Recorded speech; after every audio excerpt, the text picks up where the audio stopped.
how do the afflictive emotions affect each other? For example, if you become more angry, do you become more arrogant, or do you become more anxious, or do you become, more jealous or something? I mean, definitely you can see the afflictive emotions, they do kind of affect each other, support each other a little bit in the way they function in the mind. But there's not really one afflictive emotion that, I mean, generally they don't directly increase the others in a very substantial way. Whereas, except for ignorance, right? Except for the ignorance grasping at inherently existent self, this innately arising ignorance grasping at inherently existent self, it's like the basis or the substrata for all of the other afflictive emotions. So the stronger that is, then the stronger any of the other afflictive emotions become, right? So on the afflicted side, the stronger our grasping at an inherently existent self is, and then based on that, the self-centered, concern, selfishness or self-centeredness, this obsessive concern exclusively with our own wants and needs and likes, with our own aims, and disconcern for others. Those two attitudes, they increase all of the other afflictive emotions, right? Anger and attachment, greed, jealousy, pride, and so forth, afflicted pride. So on the afflicted side, the ignorance and selfishness, they increase all the other afflictive emotions. On the side of the antidote, then the wisdom, realizing emptiness or selflessness on the one hand, and then also cherishing others, being more altruistic, having an altruistic attitude, being more concerned about others than oneself. Those two, they reduce all of the other, they increase all of the other positive emotions like love, compassion, generosity, morality, patience, so forth. And they also decrease or are an antidote to all of the afflictive emotions. So anyway, it's just kind of a tangent. So today we're going to look at patience. Earlier, I think, when we were talking about putting together this little four session course, then Bhaskar kind of requested that I speak about try to use a guide to the Bodhisattva's way of life by Shanideva as a basis. So I have been so far, but especially for this session, I'm basing the presentation primarily on the 6th chapter, the patience chapter of Bodhisattva's way of life, and I put together a document with some of the most important verses from that chapter and just a very brief outline. I think someone requested last time or before that I make it'd be easier to see the verses and so forth if I have to make a PowerPoint presentation. I'd be happy to give you the verses. You can put them into PowerPoint format. I don't have time to make PowerPoint slides for every session because I'm also doing full-time study here at the monastery. So yeah, I feel quite happy that I'm putting together an outline for each session. That's quite fortunate, I think. So PowerPoint maybe next year or something. Okay, so let's start with, without me just blah, blah, blah, much more. Let's start with spending a little time generating a positive motivation and trying to generate a little love, compassion, and go for refuge to the Buddha by, I think as we did before, we'll recite the Buddha's name mantra, Tayata Om Mani Mahamuni Soha, as a way of going for refuge. So wherever you're sitting, get comfortable. In your seat, and bring your attention within. Focus your mind on the object of meditation, your breath or your mind. This whole one is just emphasizing lately, trying to identify the mental consciousness and the nature of the mental consciousness, that which is clear and known, and trying to identify and kind of place our attention in awareness of that. So it'd be good if you can try to do that for about a minute or so. Generate some concentration.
Mhm.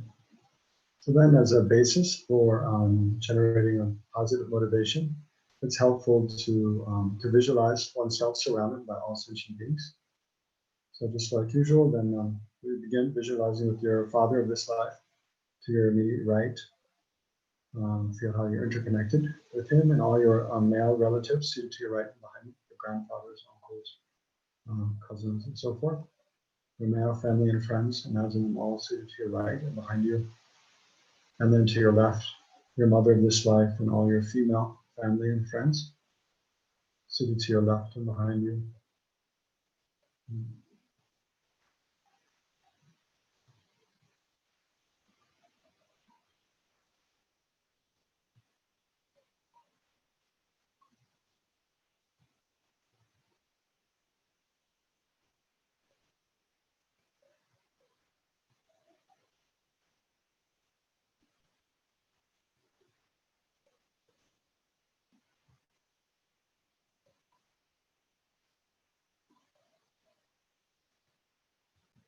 And then those whom you're most prone to become angry, irritated with, imagine seated directly in front of you, facing towards you, about 3 meters distant from you.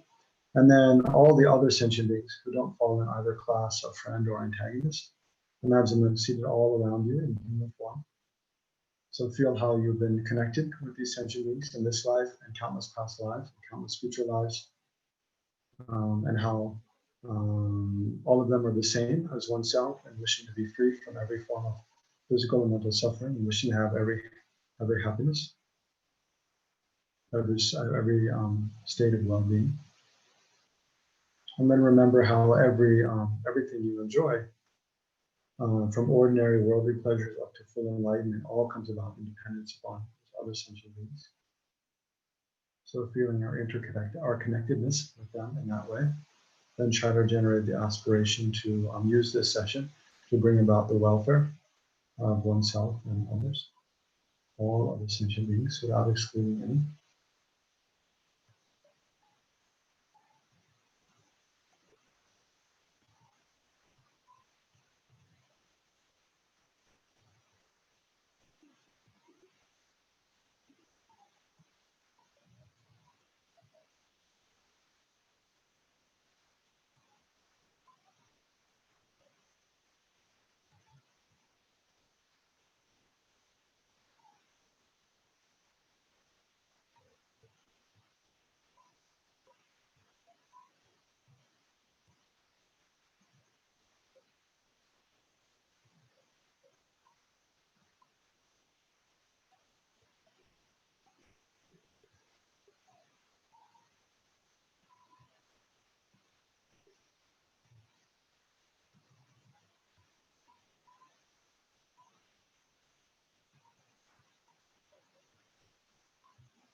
Mhm. And then, if you like, you can visualize Shakyamuni Buddha in the space before you, at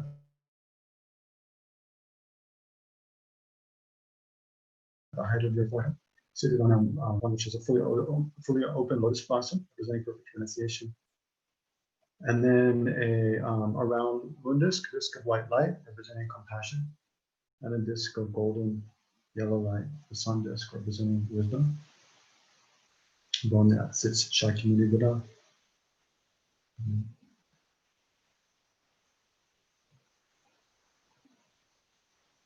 So try to remember the Buddha's qualities of loving kindness and compassion, his wisdom, and especially his patience, enduring all kinds of harm, insult, and bearing many hardships um, for countless eons without getting angry or upset whatsoever.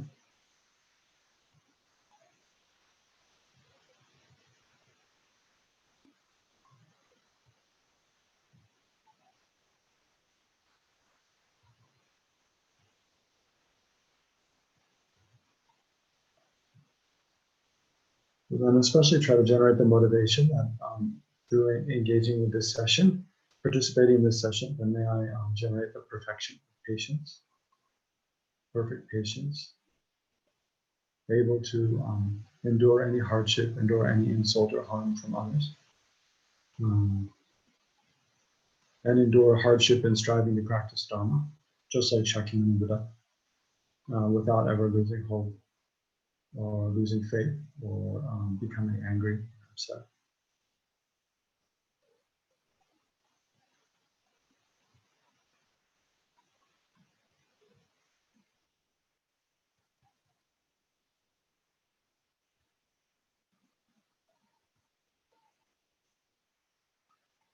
So then if you like, you can join me from wherever you are in your own space, then reciting Shakyamuni Buddha's name mantra 3 times. And then imagine going for refuge to Shakyamuni Buddha, together with all of those sentient beings here around you.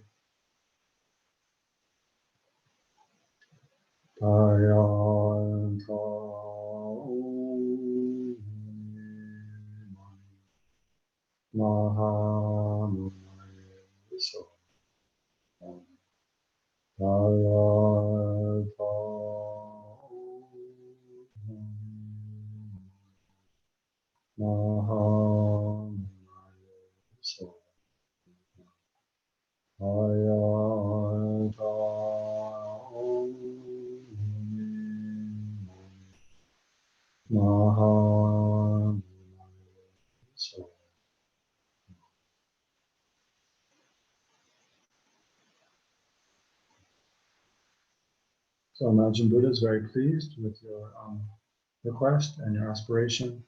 From his holy body, countless light rays radiate out, purifying you and all sentient beings of every obscuration, afflictive obscurations and obscurations to full enlightenment,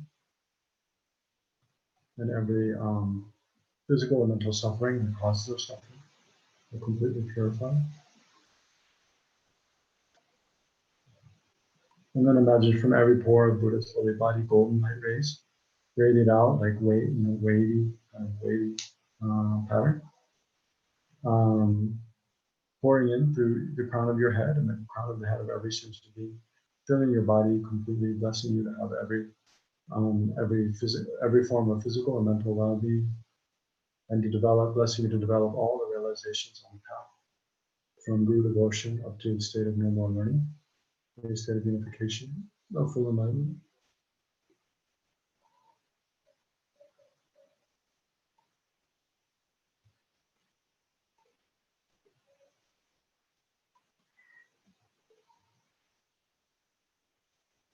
You can imagine a replica of Buddha emerges from his body and dissolves into you, and one replica likewise dissolves into every other sentient being. And their body, speech, and mind become one with Buddha's body, speech, and mind.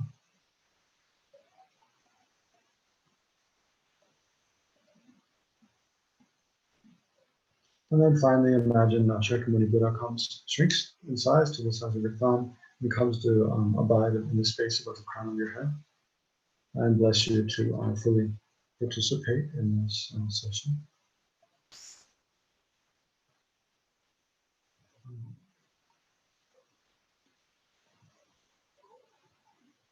Okay. So then we start with the actual part, which is me talking a lot. No. So yeah, okay. So patience. Yeah. So I made a little outline. I'll show you in just a second. But I made it. So first, just we'll look at the definition of patience, and then we'll look at the benefits of patience, and then we'll look at 3 different kinds of patience, the main 3 divisions, the main 3 different kinds of patience. So this is according to, again, the 6th chapter in the Bodhicharyavatara by Shantideva. And also according to the outlines in the great treatise on the stages of the path to enlightenment, Lamrim Chenmo, Lamrim Tsokapa. Although there's a lot more detail, that's a very extensive presentation in both Bodhicharyavatara and Lamrim Chenmo. So we don't have time to go through all but just the main points today. But I hope to give you kind of a little taste, and then if you're interested, I encourage you to read those two together. His Holiness Dalai Lama often gives that advice that if you want to know about how to reduce anger, how to increase patience, then read these two together, the 6th chapter of Bodhicharyavatara, which is the patience chapter, together with this section in the Lamrim Chemo, which is it's translated into English in 3 volumes. So it's in volume 2, where volume 2 covers the 6 perfections, right? So in the 6 perfections, then patience is the 3rd, right? So it's a quite extensive presentation on each of the 6 perfections there, but especially, yeah, it's a very good detailed presentation on patience, and it follows quite closely Shantideva's presentation, although Tsongkhapa switches the order around a little bit, but it's not so important. So now I'll share my screen. Oops, host. You need to enable screen sharing so I can share my screen. Frieza, maybe if you unplug your headphones, your volume might work. No? It might. Are you using a laptop or a phone? If you unplug the headphones from your device. Can you hear me now? The sound. Can you hear me now? Now we can hear you. Okay. Yes, I can hear you. I shared your, now you can do your sharing. Okay, I can, it's great. Okay, here we go. Here. Okay, can you see? Great, so the definition. First, patience, the definition of patience. So this is from by Tsongkhapa, from the Lamrim Chenmo. But the definition, it's a little bit of a weak definition. He basically just gives the 3 divisions of patience as the definition. Anyway, he says, patience is 1, disregarding harm done to you, right? So when other people harm you, just thinking, whatever, it doesn't matter, disregarding it. 2, accepting the suffering arising in your own mind stream. So when you have suffering arising in your own mind stream, accepting it. And then 3, being certain about the teachings, means the Buddha's teachings, and firmly maintaining belief in them. Right? So this is the main definition. Patience is, and actually it's 3 different kinds of patience. So anyway, we'll discuss more later. But patience is disregarding harm done to you. So it means not getting angry, essentially, right? Accepting suffering. So when others harm you, not getting angry. Accepting suffering arising in your mind. So when you're experiencing suffering, physical or mental suffering, accepting it without becoming angry, without becoming hostile, and without giving up hope. So accepting suffering that you experience. And then 3, being certain about the teachings, the Buddhist teachings, and firmly maintaining belief in them, or maintaining firm belief in them. So it means not getting, when you can see sometimes you're practicing, you're trying to meditate, trying to study, trying to do other practices, trying to follow a spiritual teacher, but you feel like you're not changing as a person, you're not improving, your life's not improving, things are just as bad as they always were, and you start to lose faith, right? And get frustrated with the teachings. So it's that being. It doesn't mean that if we're practicing and we don't see any changes happening, not trying to do anything different. Of course, we should try to do things differently to find a way that we can reap more benefit from the way we engage with the Buddha's teachings. But we shouldn't give up faith, right? We should try to generate a certainty that is very firm and stable, and then maintain our certain confidence in the efficacy, right, of the Buddha's teachings. So it's that kind of patience, being firm and certain about the efficacy of the Buddha's teachings, and then maintaining belief in them.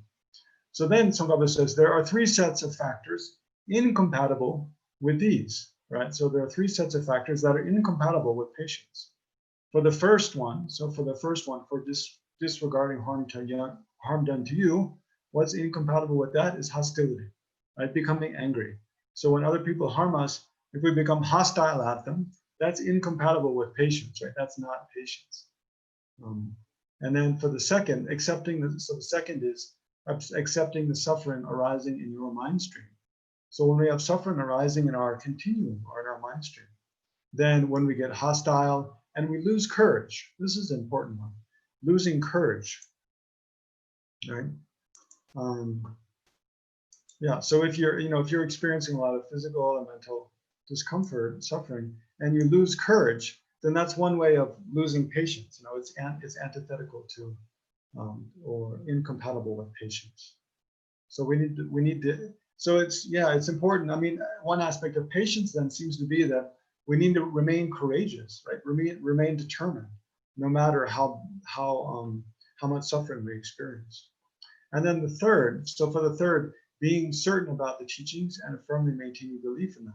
For the third, disbelief and dislike are incompatible. So having disbelief in Buddhist teachings and then generating dislike for Buddhist teachings. So this doesn't only apply to Buddhist teachings. It applies to, I mean, it can apply to any spiritual teaching that you're trying to follow, right? So once you have certain in it, it's your chosen path, then try not to generate, when you suffer a lot, try not to generate disbelief and dislike for that path, for those teachings. Although, of course, we should be skeptical and continually assess whether the path we're following is really a true path or not. And then finally, Tsongkhapa says, perfecting patience means that you simply complete your conditioning to a state of mind wherein you have stopped your anger and the like, right? So and the like is like, etc. So it means you have stopped your anger, you've stopped your hostility, you've stopped your loss of courage, you've stopped your disbelief, you've stopped your dislike in the Buddhist teachings, right? So again, perfecting patience, this is kind of the summary. Perfecting patience means that you simply complete your conditioning to a state of mind where you have stopped your anger and the like. So several things we can take from this is that perfecting patience means simply that you complete your conditioning, right? So it's something we have to condition ourselves to what? To a state of mind, right? So patience isn't something we practice like with our eyes or with our ears. If someone's acting in a way we don't like, and we just kind of pretend like we don't hear it. Of course, that can help to not get upset, but that physical action or just blocking our ears, that's not patience. Patience is something we practice with our mind, right? So we condition ourselves to conditioning ourselves to a state of mind. So what kind of state of mind? A state of mind where we have stopped our anger. So we don't give rise to anger. We don't give rise to hostility. Don't give rise to loss of courage. And we don't give rise to dislike and disbelief, and so forth. Okay, so that's the definition. And now let's look at the some of the benefits of patience. So usually we look at the benefits of something as a way of generating enthusiasm for trying to do it, right? So first there's this very nice quote from Asanga's Bodhisattva Levels. So this is Tsongkhapa quotes this in Lamrim Chenmo. He says, initially, bodhisattvas consider the benefits of patience. They think persons who have patience will not have many enemies later on, right? So one, if you have patience, means you don't get angry, then you won't have many enemies. You won't create, what is the opposite of friendship? Like enemyship with many people, right? You won't create, because if you don't get angry, you don't harm people, then you won't have a lot of people who really dislike you and are out to get you, right? So quite the opposite, you'll have a lot of friends because people trust you and they like you. So persons who have patience will not have many enemies later on, and they will not have many separations from those to whom they are close. I think this is a really interesting one. Personally, I don't usually think about it in, the list is, in other places, it's not usually listed in the benefits of patience. But, if we get angry, if we don't have patience and we get angry again and again, then we create many separations from those who are close, right? So with family members, so over the years, gradually, if we get angry at one family member and then another, and then one relative and then a neighbor, and then, you know, someone at work, and then one of our old, you know, childhood friends. Eventually, you know, we gradually burn all these bridges, you know, all these relationships that take years to build up with people in our family, you know, our parents, our siblings, our cousins, with our neighbors, with our, you know, our childhood friends, our work peers at work, and so forth. So, you know, friendships and relationships where we trust one another, we feel close to one another, we can share, you know, more and more things of our life and our personal world about, you know, with other people. That takes years to build up, you know, from our side and from other people's side. But all of that, you know, those relationships, you know, one relationship with someone, it can be totally destroyed in just moments of anger. You know, one instance of really getting angry and kind of losing it, it destroys that relationship. So then, and then that, you know, that having been close to a person at one point and then becoming angry at them, or, you know, mutually angry at each other, and then not wanting to continue that relationship at all in the future. I mean, it's a sad thing, right? It creates a kind of sadness in our heart that stays with us, maybe for the rest of our life. So the more we don't have patience, right, then the more we have this. So one benefit of patience is we will not have many separations. So this kind of feeling of being separated from, through the force of becoming angry at, being separated from those to whom we were close before, right? So I think this is really it's very important benefit of being patient is, so what's the opposite of this not having many separations from, is that you feel connected with, you know, the people in your family, you know, your close family, your extended family, your neighbors, your people at work, even, you know, some you might like, some you might not like very much even, but at least if you practice patience with them, you maintain, you know, a harmonious relationship. You maintain lines of communication. You maintain a sort of friendship with them, and that, you know, even if it's close, excellent. Even if it's not very close, at least it's a source of something you can be proud of on the one hand, and something, yeah, it's just kind of a source of some joy, you know, to have connection with other people. Loneliness and being totally cut off. You know, you see people who are angry and get angry again and again and again. They end up sort of cutting themselves off from everybody else, and they live all alone in this very kind of lonely existence. And it's something sad for them. It's sad for other people to see, and so forth. Okay, so that's another benefit. They will have much happiness and contentment, right? So you're happy and you're content. Feel content with yourself because you don't have regret about the way you've treated other people. You feel content with other people because you think, well, you know, even if they don't act the way I like, they don't act in ways I think are good, I approve of, but that's because of, you know, they're controlled by their own afflictive emotions, so it doesn't irritate you, upset you. Then, so people who are patient, they will have no regret at the time of death, and upon the disintegration of their bodies, they will be reborn among the deities and the happy realms of high status. So you take good rebirth in the future.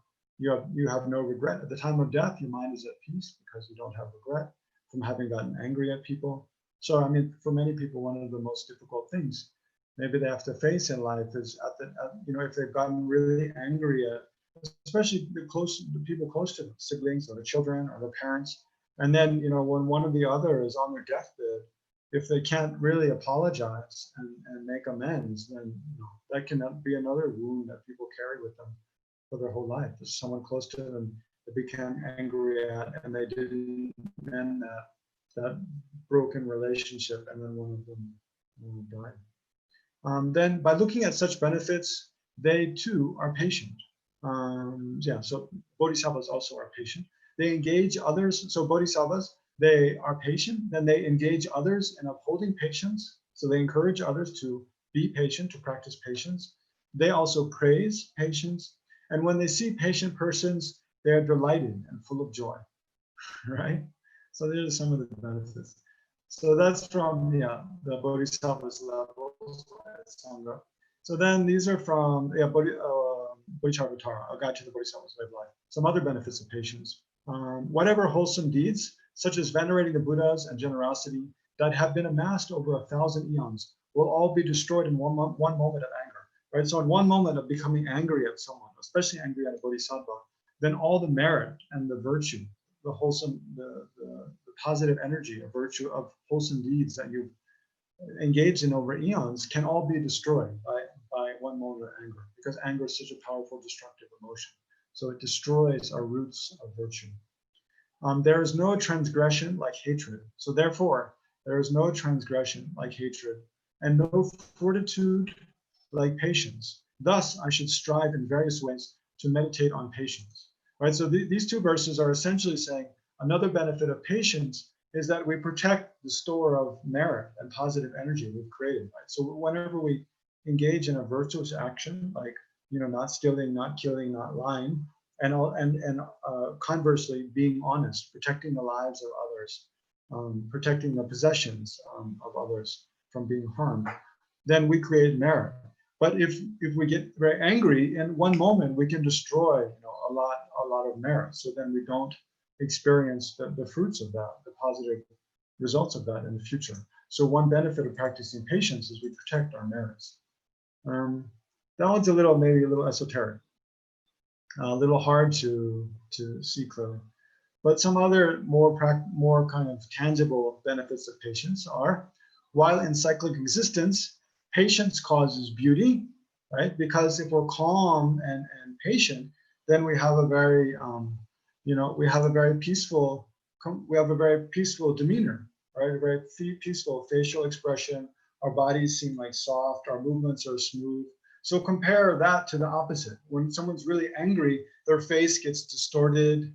When they're full of dislike and hostility, their face is kind of twisted and scrunched up, and it's not attractive, right? There's no pleasure in seeing the person. Also, the body seems, they tense their muscles and they kind of, seem very threatening, so it's not pleasant to look at such a person who's really angry, irritated all the time.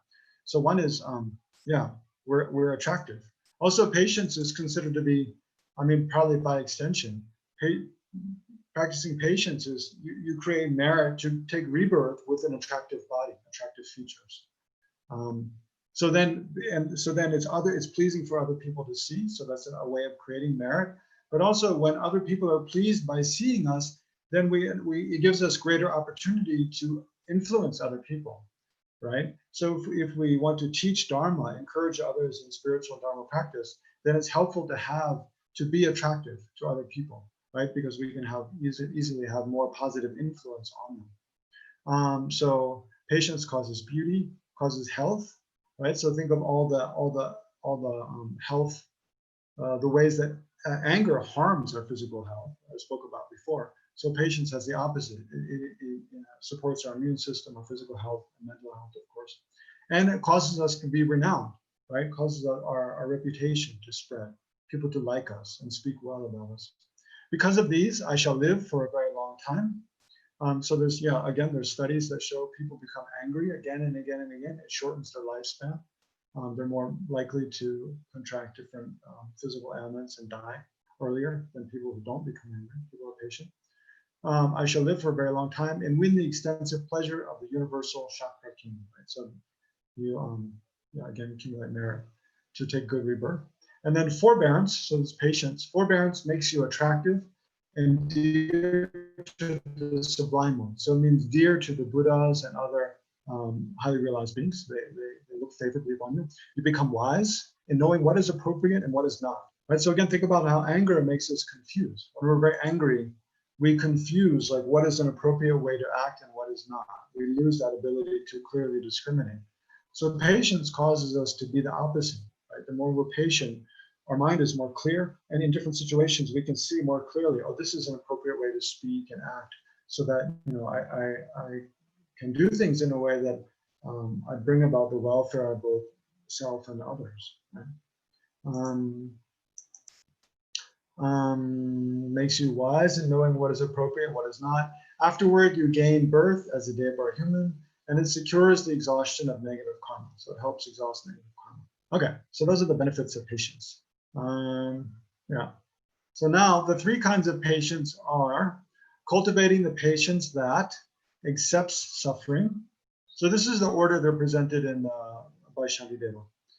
Cultivating patience that accepts suffering, right? And then cultivating patience that is intent on Dharma, right? And then cultivating patience that pays no heed to those who cause harm. So this, Tsongkhapa puts this one first in his presentation in Lamrim Chemo. Shantideva puts it last for whatever reason. So again, so the three are from the, this one to the others. So there's the patience that pays no heed to those who cause harm. So the patience that bears others harming us, with their mind or with their speech or with their body, or by slandering us, trying to destroy our reputation and so forth. So patience that bears those who, or pays no heed to those who cause us harm, right? So being patient with others who cause us harm, then being patient, that the patience that is intent on Dharma practice, that doesn't give up Dharma practice. And then the patience that accepts suffering, right? Yeah. So those are the three kinds. Yeah. Okay. So I put together a few verses, mostly from Shantideva in regard to each. So let's look first at the patience that accepts suffering, right? So first think for a minute the different kinds of, different kinds of suffering, some you experience. Maybe it's good to bring to mind a kind of, tangible example for ourselves. And then as we read the verses, we can try to imagine how that advice applies to our situation. Right? So think of some of the kinds of suffering that arises in your mind, say in your mind, also in your body.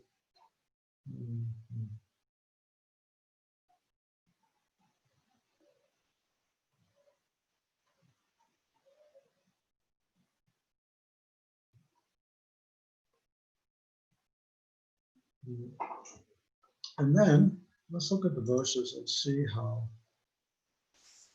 if we can apply to our situation. So he says, the causes of happiness sometimes occur, but the causes of suffering are frequent. So he's saying, suffering is something that occurs a lot, whether you like it or not. Happiness, the causes of happiness are more difficult because the causes of happiness are practicing virtue, right? Developing positive states of mind, which for most sentient beings is difficult. It's something they have to put effort into. Whereas the causes of suffering, like being jealous, being miserly, being selfish, those afflictive emotions, we don't have to put any effort into generating those. They automatically just come. So the causes of suffering are frequent. So of course it's the case that we're going to experience suffering a lot. So that's just kind of the reality that we're in. We need to accept. So that's one way of accepting. Then without suffering, so then a different way is that thinking how without suffering, there's no renunciation, right? So without suffering, it's difficult to see, it's difficult to generate a wish to be free from samsara, right? To be free from, old age, sickness, death, being, all the sufferings of samsara, being separated from that which we like, being too hot, being too cold, being hungry, being thirsty.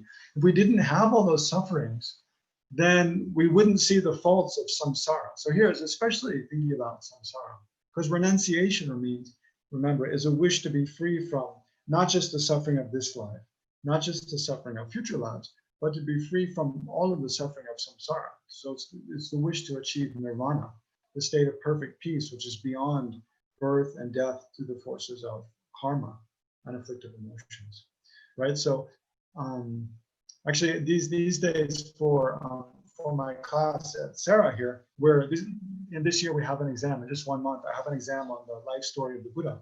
So at the beginning of the Buddha's life story, it's described how, because actually Buddha was enlightened before he, appeared as Prince Siddhartha on this earth. So it's described that when he was in this Tushita heaven, before he showed the aspect of taking rebirth on earth, he was looking, where throughout the universe, where would be the best place for me to take the aspect of taking rebirth and teach the Dharma. And he can see that, the other beings in most other places, they're not really suitable suitable receptacles for Buddhist teachings, because the hell beings and the hungry ghosts, they have too much suffering, right? Their minds are totally occupied with the suffering they experience. So there's no space or ability to try to practice Dharma. Animals, their minds are very dull, right? No matter how much you explain to them, they can't understand. They don't have that capacity. When a person doesn't have that capacity to intellectually understand Buddhist teachings, when they take rebirth as a human being, as an animal, sorry, as an animal. So there's no point in the Buddha taking rebirth as an animal and trying to teach animals, right? And then if you look at the gods of the form and formless realms, they're in deep states of absorption. But even the gods of the desire realm, then they have too much pleasure, right? They don't have any hardship. They don't have any physical sickness. They don't have to go to work. They don't have to pay mortgage. They don't have pandemics. They don't have irritating neighbors. They don't have family feuds. So it's like their lives are totally like blissful. They radiate from their bodies. They radiate light, so they don't have to rely on backup batteries and generators, right, like we do during the monsoon. They don't have to farm and eat food, so they don't have to go shopping. They don't have to cook. They don't have to wash the dishes. They don't get upset stomachs and so forth. So the gods, because their physical and mental well-being is just like perfect. They have so much enjoyment in samsara that for them to generate a wish to be free from samsara is very difficult, right? It's very difficult. It's kind of similar to in this life, people who take interest in spiritual teachings, seriously practicing not only Buddhism but any spiritual path. Usually it's because they've experienced some real hardship. They've really suffered somewhat in their life, and that's what makes them yearn for something more than just having good food and good laughs and entertainment. Right? Whereas people who have never really had much hardship in life, they always have enough money, they're around nice people, they have good family, they have good health, everything goes well for them. For those kind of people, often there's no real impetus to take serious interest in practicing any spiritual path. Right? So the point is here that one good, so this is about, we'll take you back to the verse that we're looking at, that without suffering there is no renunciation, right? So how this is, the patience that accepts suffering is looking at the benefits of suffering, right? Because I experience suffering, it helps me to think more deeply about not only the suffering of myself, but the suffering of others as well. So it helps me generate compassion, but also it helps me think more deeply about why I suffer. Why have I taken rebirth? Why have I taken rebirth in the form I have? Why do I experience hunger? Why do I experience thirst? Why do I experience loneliness? Why do I experience frustration? Why do I get sick? Why do I get old? Why do I die? What happens after I die? So suffering helps us to become aware of and think more seriously about all those really important questions that actually illuminate our minds to the meaning of life, to the deeper meaning of life, right? So in that way, suffering is really helpful. So thinking about that helps us just bear suffering with grace and accept it, right, as a fact of life. Not accept it in the way that we don't try to do anything to ameliorate it, but accept it in a way that it doesn't upset our minds. We don't get totally frustrated and get angry and thereby create more suffering. But rather we bear it with grace and we do what we can to reduce and gradually eliminate the causes of suffering. So therefore, mind, you should stand firm, right? Shanti, I like the way Shantideva speaks to his own mind. He like talks to himself. And then this next verse, there is nothing whatsoever that is not, so this is encouraging us. There is nothing whatsoever that is not made easier through acquaintance, right? So becoming acquainted with doing something, it becomes easier and easier and easier. Like just this past week, my little niece, she's like 3 years old, she's learning to ride a bicycle, right? So she had her first big like bicycle crash. We can all probably have something like that. So my brother-in-law sent a picture with her right after her bicycle crash. I'm not sure how ethical it is to take a picture of someone when they're in like, this state of shock like she was. But anyway, so her hair is all messed up and she's got like a big scratch on her forehead and her lip is bloodied and, the poor thing. sorry, I lost track of my point. Better go back. I have to go back to the document. What I'm talking about. All right. So like bicycle riding, yeah, it becomes easier through acquaintance. Yeah, riding a bicycle, it's not difficult. It's not easy at first. You know, using your new mobile phone at first, you don't know how it works. It's not so easy. But gradually, by becoming acquainted with it, it becomes easier and easier and easier. And then before you know it, it's like second nature. So the patience of accepting suffering, bearing suffering, of course, it's not easy at first. But if we practice again and again and again, accepting different kinds of hardships that we encounter, different kinds of difficult people, difficult thoughts arising in our mind, physical pain and hardship. If we practice, kind of bearing it, then gradually we become better and better and better at doing that, and it becomes easier and easier, right? So there's nothing whatsoever that is not made easier through acquaintance. So through becoming acquainted with small harms, I shall learn to patiently accept greater harms. And then he really goes crazy here, Shantideva. He says, who has not seen this to be so with trifling sufferings, such as the bites of snakes? Okay, who here thinks that the bites of snakes is a trifling suffering? I'm not sure. I'm horrified of getting bitten by a snake. And insects. Okay, insects, yeah, mosquitoes, we can let bite us, if there's not a lot of malaria in the area. And learn to bear it, right? And then feelings of hunger and thirst. This is definitely one we can try practicing. And then being tired, being exhausted, being kind of frazzled, burnt out. We can remember in all those different situations to try when we're a little tired, we're a little hungry, we're a little irritated, try practicing patience, right? And then by doing that again and again and again through acquaintance, familiarity, we raise our threshold of, just like we can raise our threshold of pain, we can raise our threshold of patience, of endurance, forbearance. Right.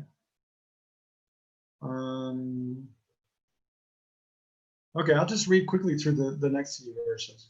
I should not be impatient with heat, cold, wind, and rain, sickness, bondage, and beatings. So you see, it kind of builds up there. I mean, heat and cold, okay, it's not that difficult. Wind and rain, a little more tough to be patient with. Sickness can be really tough, if you really have pain, like bad headache, bad stomachache. Bondage, being bound, like handcuffed or put in prison, really difficult. And then being beaten, even more difficult. So I should not be impatient, right? So why should I not be impatient with these things? For if I am, the harm they cause me will increase, right? So in any of those situations, when we're too hot or too cold, we're out in the wind and the rain, we're sick, even we're bound in prison or being beaten. In any of those situations, we have to check: is it true that if we're not patient, if we lose it, if we get really irritated and angry and hostile towards the weather or towards the other people, then we create more suffering for ourselves, right? The harm that's caused to us is even more. So imagine, like, if you're, say, unlawfully, unjustly imprisoned, and then but you're totally furious with the situation.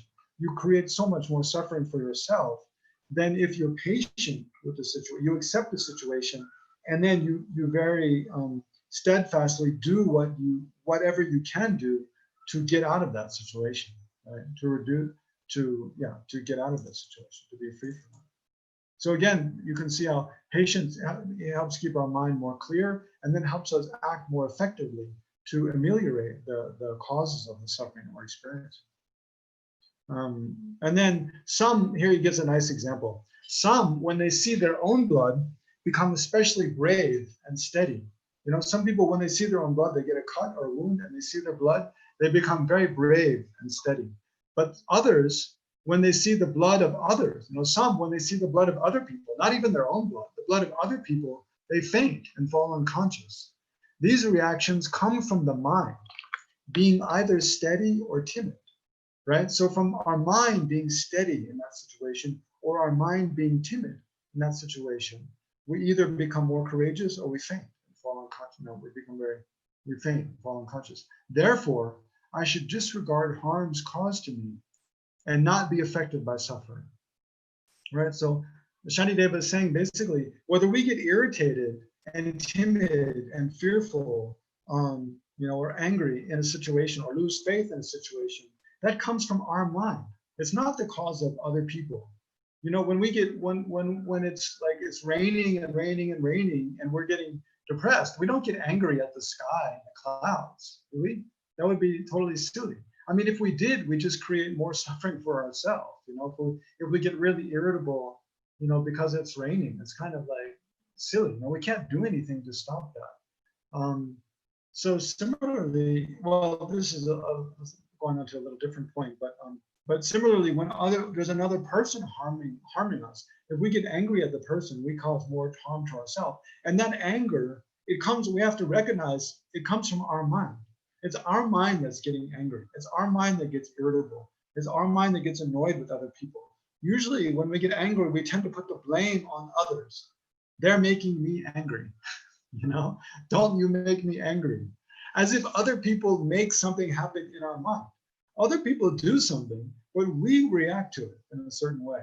So, I mean, a big step in practicing patience is learning to take responsibility for what's happening in our mind, right? What's happening in our mind, whether we're reacting with patience, whether we're being irritable, whether we're getting angry, or whether we're rejoicing in the opportunity to practice patience, whether we're really using that opportunity to generate renunciation, to generate compassion, to generate joy at the opportunity to bear hardship, then that's all up to us, right? How we use our mind. So of course, it is the case that oftentimes these negative reactions, they come automatically, right? Whereas using a situation in a positive way is something we have to put effort into and do conscientiously. It doesn't come automatically.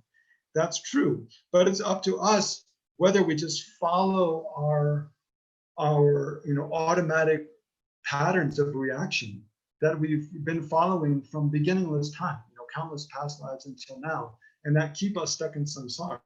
It's our choice whether we just keep following our habitual emotional ways of reacting to situations that cause us to suffer, or we decide to change, right? We decide to try as much as we can to react in that situation in a different way, right? Of course, if we're an animal, we don't have the ability to make that choice, right? It's our privilege. And even if we're a human being, if we don't have access to good examples, good role models, spiritual teachings, good advice, again, we don't have the ability to make that choice, because we don't know anything else.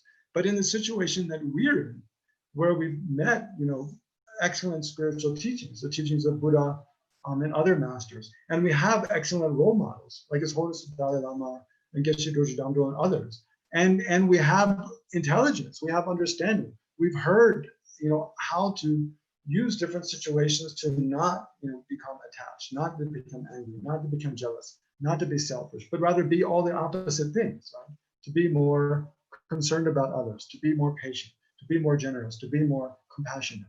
So it's up to us whether we practice the advice or not, right? It's just like if you're sick, if you're sick and you don't know you're sick, if you have a sickness and it's causing all kinds of problems, like, I don't know, some kind of allergy or something, or, a tumor even, and it's causing you pain, but you don't know you're sick, you can't do anything about it. That's like an animal, they have suffering.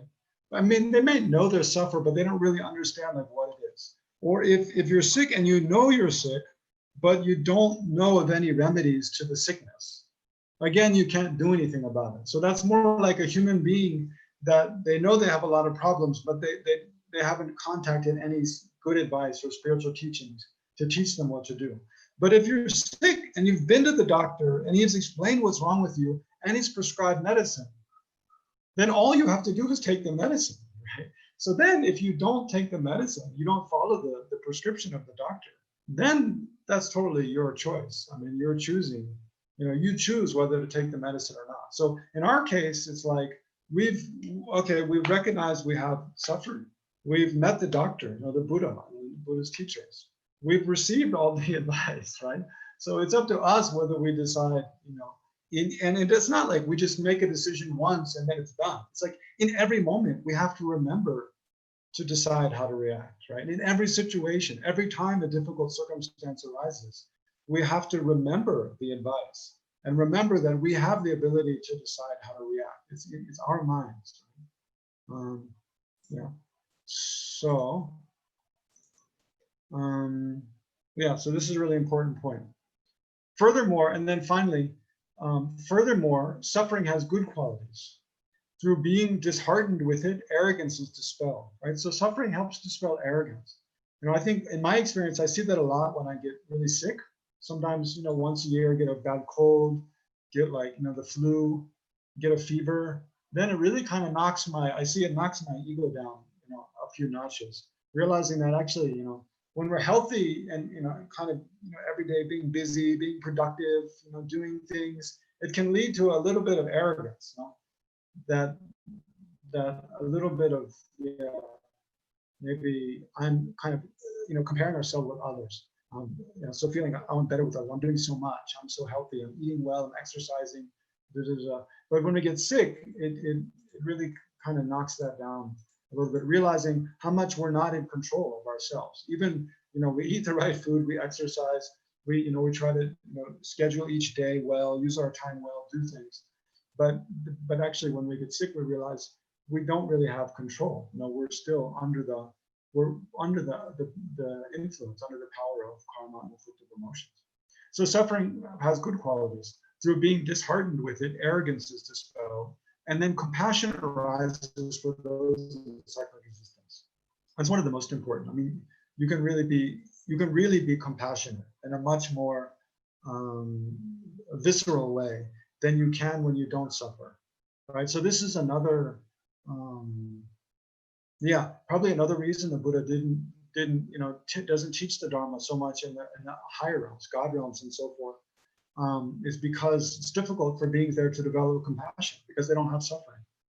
That's also why it's emphasized that at the very outset of our Dharma practice, it's really important to try to generate the aspiration to not just achieve freedom from nirvana, freedom from samsara, right? Not just to achieve nirvana, which is a freedom from samsara, which is a state of peace for ourselves alone, but rather to generate bodhicitta, try to generate the aspiration to achieve the state of full enlightenment in order to benefit all sentient beings.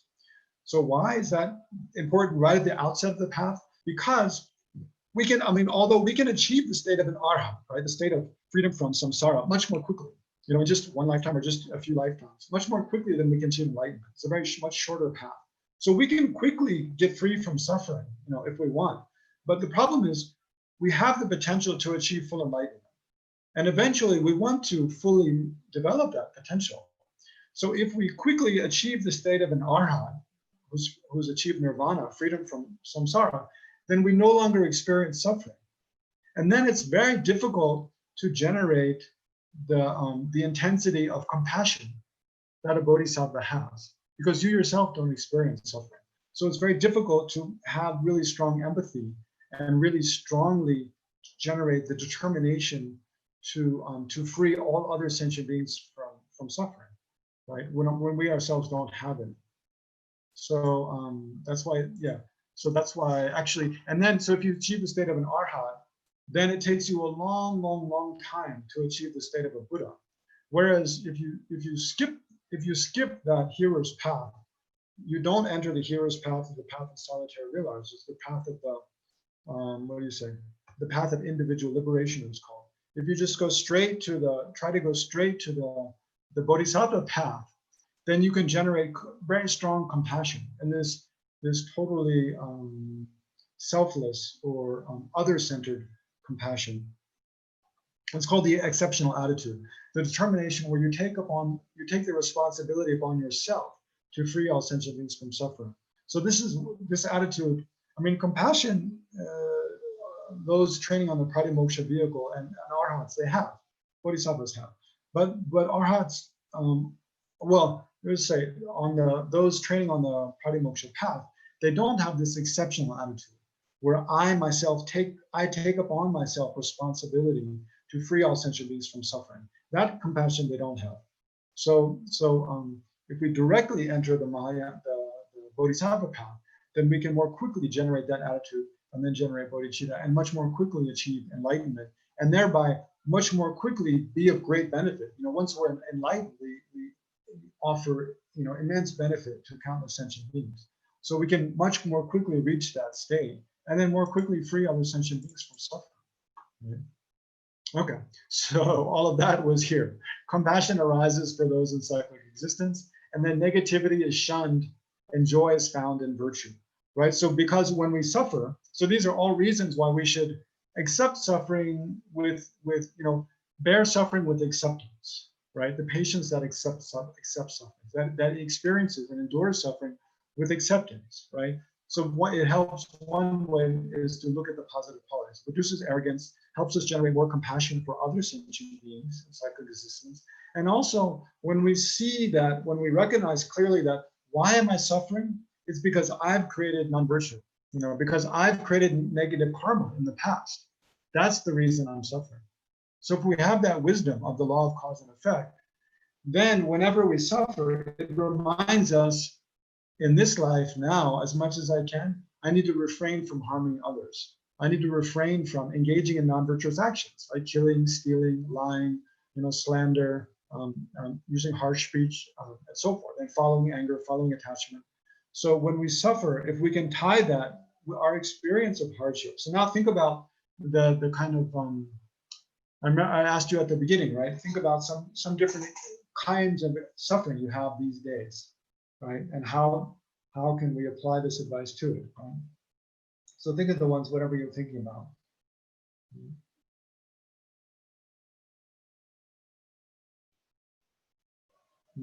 So check. On the basis of that, can you generate compassion for others? Does it reduce your arrogance? And can you tie that, your experience of suffering, to karma, to the law of cause and effect? That, any experience of suffering cannot happen without its cause, a non-virtuous action or a negative karma having been created beforehand, right? So I created the causes. I mean, check how it affects your mind to think, I created the causes for having this, this physical discomfort, this physical pain, or this mental pain, this mental discomfort, disease. In short, this suffering. So it's easy to say, oh, all suffering we experience, it comes from negative karma we created. But that just leaves it at a very intellectual kind of abstract level. We need to bring it down to the level of like very specific examples, right? Yeah, so try to do that just for a moment now, and reflect in your own mind, right? So think of some specific suffering experience you're having these days, and then try to relate it to your karma.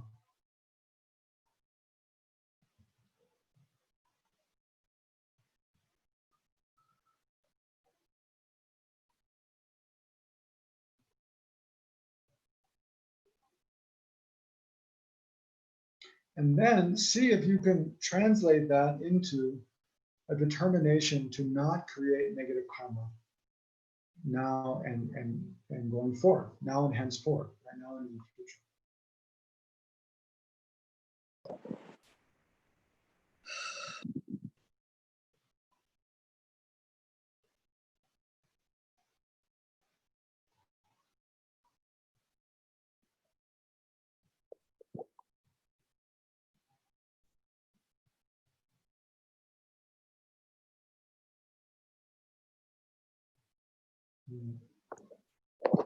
So you can try to meditate like that more in the future in your own time. But you can see for that to be really effective, you really have to have strong conviction about karma, about the law of cause and effect. If you don't really have strong conviction that my experience of suffering are arising primarily due to non-virtuous karma I've created in the past, either previously in this life or in previous lives, then it's difficult to give rise to the determination, to really the conviction that if I refrain from creating non-virtuous karma, then I will not suffer in the future, right? But that's what Shantideva is saying here, is that one benefit of suffering, a good quality of suffering, is that negativity is shunned and joy is found in virtue, right? So joy is found in virtue means we see that we take joy in doing good things, right? For others, for ourselves, by generating positive qualities and then doing things which actually directly benefit others, practicing generosity, practicing honesty, and so forth. Yeah, so because we're running out of time and I want to just answer your questions for the next 15 minutes, then I won't go through the rest of the verses, there they are. But I'll just go through a couple in relation to the next two divisions of patience. So the next kind of patience is cultivating the patience that is intent on Dharma. So here, there's just two verses here. So when one sees an enemy or even a friend committing an improper action, by thinking that such things arise from conditions, I shall remain in a happy frame of mind. So it means by thinking that, when people act in a way we feel is improper and wrong, seeing that, it's not that they just decided to act that way all of a sudden, but they have afflictive emotions in their mind, and then ignorance from past lives. They've created, someone's created negative karma in order to be an object of such harmful actions. So there's different conditions that come together.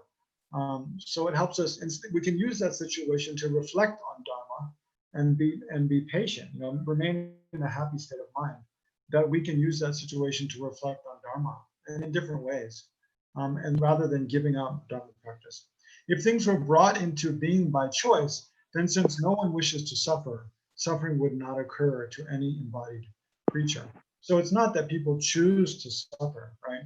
It's that, suffering is brought about due to different causes and conditions, mainly the afflictive emotions and karma.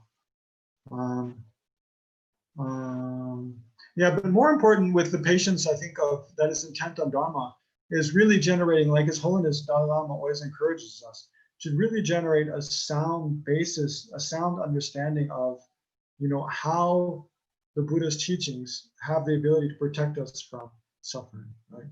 So that really comes back to seeing that the root of all suffering is ignorance, and how the Buddha's teachings help us eliminate that ignorance. But of course, all the different antidotes to different afflictive emotions, they do. We can get some experience of how they work, and then gain more and more confidence in the Buddha and the Sangha as well. And then finally, cultivating patience that pays no heed to those who harm us. So I'll just read this first verse by Aryadeva from these 400 stanzas. Actually, just as a doctor does not fight, but helps patients who are possessed by spirits, although they get angry, right? So imagine there's a doctor, imagine there's someone possessed by a spirit, and they're kind of, they're like going crazy. They're getting really angry and trying to harm all the people around them. But the doctor trying to help them, they don't get angry at the person because they know the person is not in control of themselves. They're totally, possessed by a spirit, or possessed by, a mental illness, for example. So they don't get angry at the patient, right? But rather they're totally patient with the person because they know the person is not in control of himself. And then he says, so the sage, means the Buddha, the sage sees, or means the Muni, actually, the sage sees that the afflictions are at fault, not the persons who have the afflictions. Right, so this is very similar to this famous verse by Shantideva about the stick. If a person's wielding a stick and beating them, you don't get angry at the stick, you get angry at the person, right? Because the stick's not in control of its actions, right? Of its action of beating you. So here, there's this famous reasoning that if someone's doing something to harm us, we shouldn't get angry at the person, because the person is being controlled by their afflictive emotions, right? So the sage sees that the afflictions are at fault, right? It's the afflictions, the anger and ignorance and selfishness and greed and jealousy and so forth in the mind of the person who's harming us that is at fault. It's not the person who has the afflictions. The person who has the afflictions, we should generate compassion towards and be patient with. Right? So we always have to divide up the person and their actions, the person and their contaminated or their afflicted emotions, right? Their disturbing emotions in their mind. Okay, so that's where I'll stop talking there today and ask for questions. Oh yeah. Can I share with you the document? Yeah, I didn't do that. How do I? Oh, here. I think I can figure it out. Let me try. I've never done this actually. I'm doing it right now for the first time. Lexokla, you have to go into the chat, open the chat, and there's a file. It's written Yeah, I here. know. I'm on it. I'm on it. Okay. I'm almost there. I think. Yeah, I am. I'm almost there. Okay. But in the meantime, if you guys have other questions, you can ask me. Type them in the chat or raise your hand and Feliza unmute you.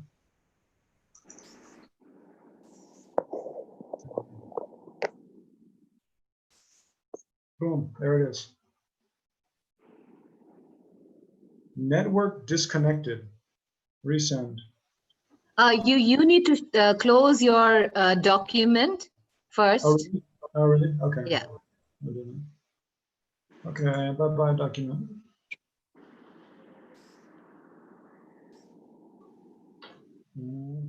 Charu, you have a question? Yeah. Sorry, you must have a question. Oh, yeah, we got the file. You have a Thank question you. every time. You're welcome. I have a question, but it's not about patience. It's okay. It can be about anything. It's about something else. Sure. What is shamatha meditation? It's a Buddhist meditation, samatha or shamat. Yeah. Shamatha meditation. Yeah. Yeah.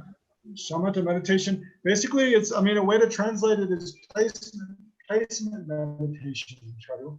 Basically, it means you fix your attention on an object of meditation, usually your breath, or it could be your mind, and you just try to keep your attention there without being distracted, right? So you try to keep your mind from wandering off to other things.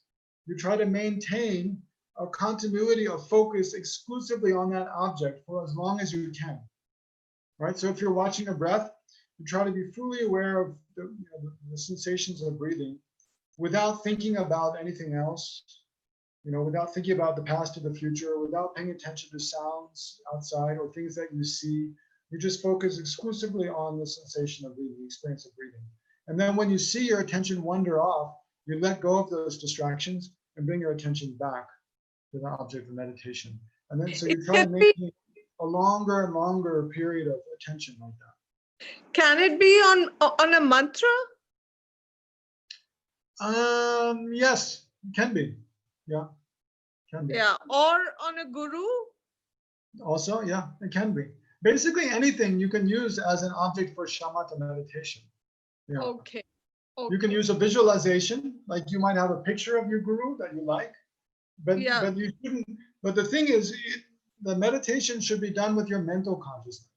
So it means it's not the case that you just look at the image of the guru. Say you want to meditate on the image of your guru.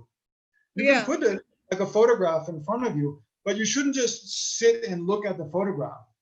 That's not shamatha meditation. Rather, you can look and then try to close your eyes or just put your gaze down and don't look at the photograph and visualize. Try to generate in your imagination, generate a visual image of your guru or a deity. So or it's mental. You do it mentally. Yeah. It's a focusing your mental consciousness, not focusing your eyes or your ears or your smell consciousness. Yeah. That's your mental consciousness. That's very important. Yeah. Mm-hmm. Sometimes a mantra and the visualization come together. Yeah, oftentimes you should combine them. It's good. Yeah. But usually, I mean, you can create very, very complex visualizations. But the thing is that you have to distinguish between, when you're building up the visualization and creating different details, that's not placement meditation. That's analytical meditation. Right? Yeah. That's more like what is it? Shamatha, vipassana. It's analytical meditation. But then you shouldn't. So you spend a few minutes like building up the details, and then with whatever you've generated, you stop, and you just focus on what image you've generated. At that point, it's shamatha. Okay. It's similarly with like, say patience. We're talking about patience here, bring it back to the topic today. Like you can try to, think of a situation that you really got irritated in the past. Imagine being in that situation again. And then imagine practicing patience instead of reacting and getting irritated like you did before. Imagine being in the same situation, the person is saying the same thing, doing the same things, you feel the same way physically or mentally, but you practice patience. Yes. Right? So you generate, so you have to, that's all analytical meditation, right? Imagine a situation, imagining generating patience. But if you can get to a point where you have some kind of strong, stable sense of patience, then you just stop. You remain immersed in that frame of mind, right? In that attitude of patience. So at that point, you practice shamatha meditation, placement. And then gradually that experience will weaken and reduce. And then again, you do the analysis to generate patience. Okay. All right. Thank you. Sure. Okay, I'm going to start calling names here if nobody else raises their hand. Legtsok, I have one question. Oh, great. My question is, say if while doing, your when you have these disturbing emotions, there are times when you are more self-obsessed kind of thing. Not self-obsessed in a bad way, but say for example, when you're sitting down on a meditation and when you're on your breath, and then you become more aware about your the body changes or your mental changes and all that, and which post meditation you really think about it and you elaborate on that so much that it sometimes become a little bit as an obsession kind of thing. If you I hope you understand what I'm trying to say. Sure. And so then in that sense, how do you get out of it? I mean, what is the method? Do you then create a focus which is outside of it, or how do you just come out of that? Because I hope you can understand what I'm trying to say. I think so. I mean, it kind of sounds like you're thinking too much, in short. Yeah, exactly. Which I have a big problem. I have a lot of experience with that. Yeah, I mean, one thing it helps to try to be more just in the moment, right? Let go of thinking about the past and the future and try to just relax, be more fully aware of everything that's happening in the present moment, and be more deliberate about whatever we're doing, right?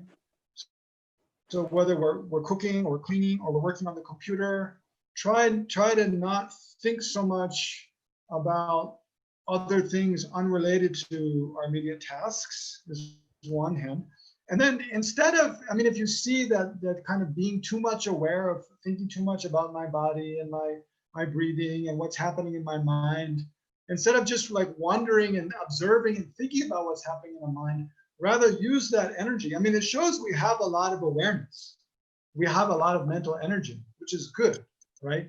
I mean, we do need to think a lot, actually. But the problem is that too often we think in ways that are just kind of neither here nor there. We just think about all kinds of stuff, and it exhausts us, and it's interesting, but it doesn't really help us make any progress in the way we want to change as a person, right? So we need to take that mental energy and try to focus it more into thinking in a way that's going to bring more awareness, like of dependent arising, for example, something we can always reflect upon. What are all the different, causes and conditions that have given rise to this present moment? What are all the different aspects of this experience I'm having? And then how is my mind imputing on me, on whatever I'm doing, me, the person who's acting, my body, how is my mind creating the perceptions I have? I mean, that's maybe a little difficult one, but we can, I mean, to be more simple, we can just try to generate like loving kindness in any moment, that loving kindness to the situation or to self or to others. Both, everything, yeah, caring about, wishing that whatever we're doing bring about the well-being, contribute to the well-being of ourselves, contribute to the well-being of others. I mean, it's a very simple mind, you know. I mean, that's what one thing I really like about loving kindness. It's a very simple attitude, and it's something we already very naturally have a degree of. So it's quite easy to increase. So whenever we're, you know, we find we're just thinking about, you know, too many things, and it's becoming too, like, we're making our life so much more complicated than it needs to be. Yeah. It can help us to come back to this thought, you know, may I be well, may I be happy, may all sentient beings be well, may they be happy. What I'm doing now in some way may contribute to the well-being and the happiness of myself and all sentient beings. And just try to dwell on that attitude more, or compassion. Those are some Yeah, things. that And makes then sense. another one is just try to, you know, like when you practice placement meditation, especially, you focus on your mind. Just, you know, just try to observe your mind without reacting. So don't try to reduce, when you're having too many thoughts, don't try to reduce them, but also don't follow them. You know, don't feed into the thoughts by being fascinated with the thoughts and trying to think more, right? Don't put effort into thinking more if you see that the way you're thinking is not really constructive. And try to go back to, well, what is the mind that is thinking? You know, go back to just observing your stream of consciousness and watch the thought. Try to create this perspective of an observer where I'm not the thoughts, right? The thoughts are arising in my mind. Why? It's kind of because thoughts have an inertia, you know, because we've habituated ourselves to thinking a lot about different things, right? So try to just let the thoughts come and watch how they also go. You know, where do they arise from? Where do they go? What is the source of the thoughts? Go back to the source and just try to remain just present of your awareness itself, and then let the thoughts just be kind of like, you know, like shadows kind of dancing on the wall, very not substantial. But again, it takes effort, you know, to do that. Yeah, but then yeah, that will work. Let me try these few techniques. Yeah. So there's, Thank you. yeah, being more aware of the present moment, generating more positive attitudes like loving kindness, compassion, and then trying to just let the thoughts go and focus on the source of the thoughts, the mind, which is the stream of awareness, stream of consciousness, which is the very basis for the possibility of the thoughts arising.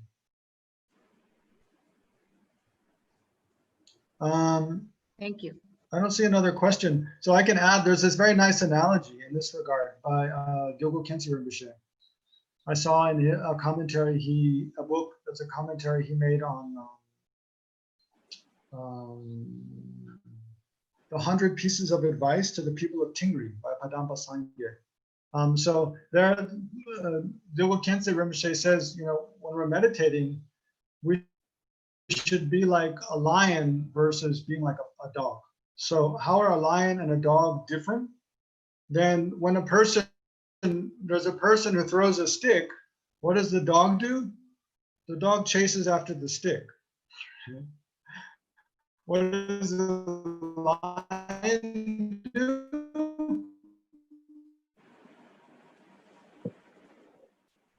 The lion looks at the person who threw the stick. The lion's not interested, right?